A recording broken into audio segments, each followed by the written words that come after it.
SMS. Dome.com, I love it. Stop waiting in line. Zoom it online for $4.99 and now with Rush Delivery at no extra charge.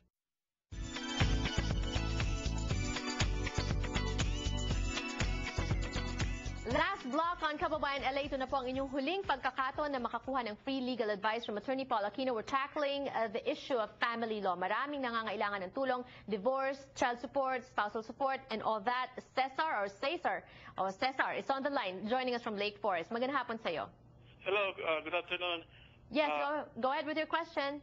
I'm in the process of divorce, and my daughter is harassing me every time I come to their house.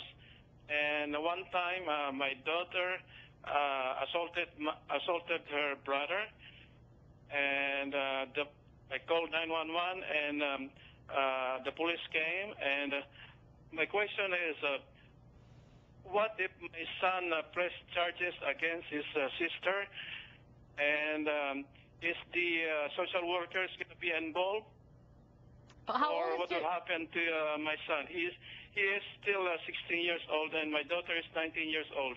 Okay, thank you very much for that. Yeah, it's a criminal matter. If you call the police definitely will be there. And if they enforce the law, the first thing that they will do is arrest whoever was the perpetrator.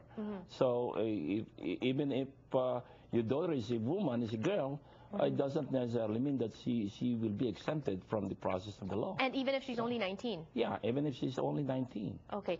Dito ba pwedeng pumasok yung emergency protective restraining order?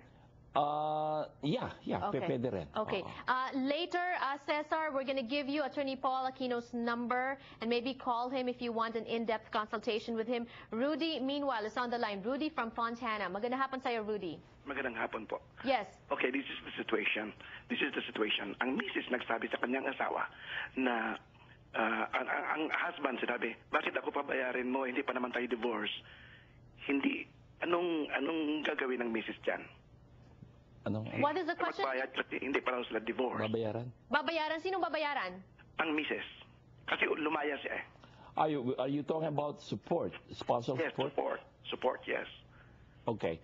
Ang support it's a legal obligation, lalo na kung long term na ang inyong relationship. Ang long term means 10 years or more.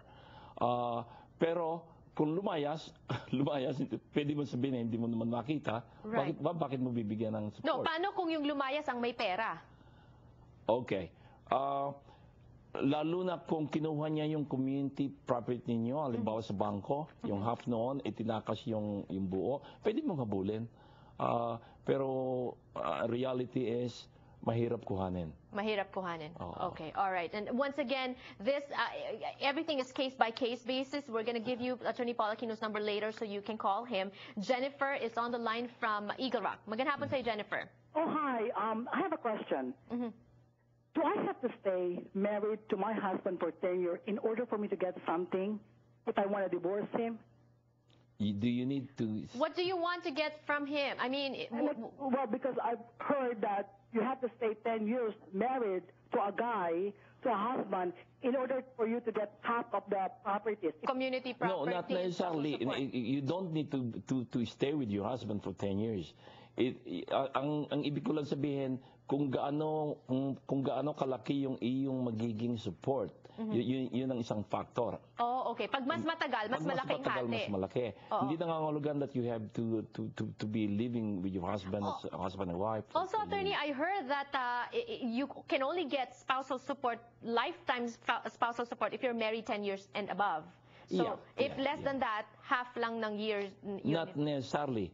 Kasi may mga factor, maraming factors involved, particularly yung standard of living. Okay. Kung mataas ang standard of living ninyo, mas malaki yung inyong support. Okay. Saka depende yun sa mga factors like the income, number of years, at saka yung kung mayroon kayong mga children, kung number of hours na mayroon kang custody of the children. That's the number to call on the screen if you want to get more information. They do consultations and they schedule your consultation with Attorney Paul Aquino. Our last caller for the day is Manny. Magandang hapon sa'yo, Manny.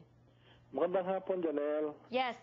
Ang tanong ko ay, nag-divorce kami ng asawa ko, tapos kinuha yung bunso kong anak, tapos pinalitan ng ang pangalan sa apelyido. Pwede bang gagawin nila yon? Pwede. Padadaanin sa husgado yon.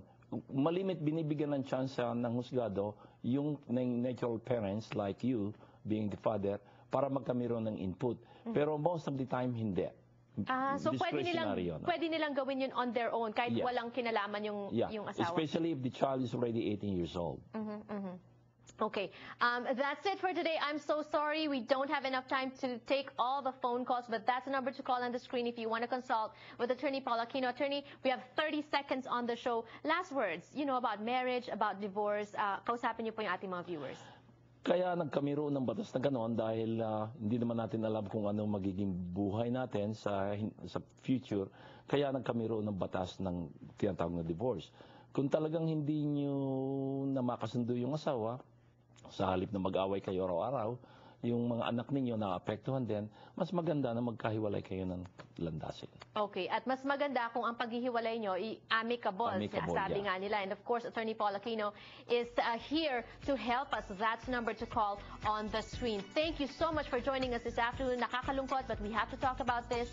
We have more to talk about tomorrow on the show. Ako po si Janelle So, ang inyong kababayan dito sa Los Angeles. I'll see you again tomorrow.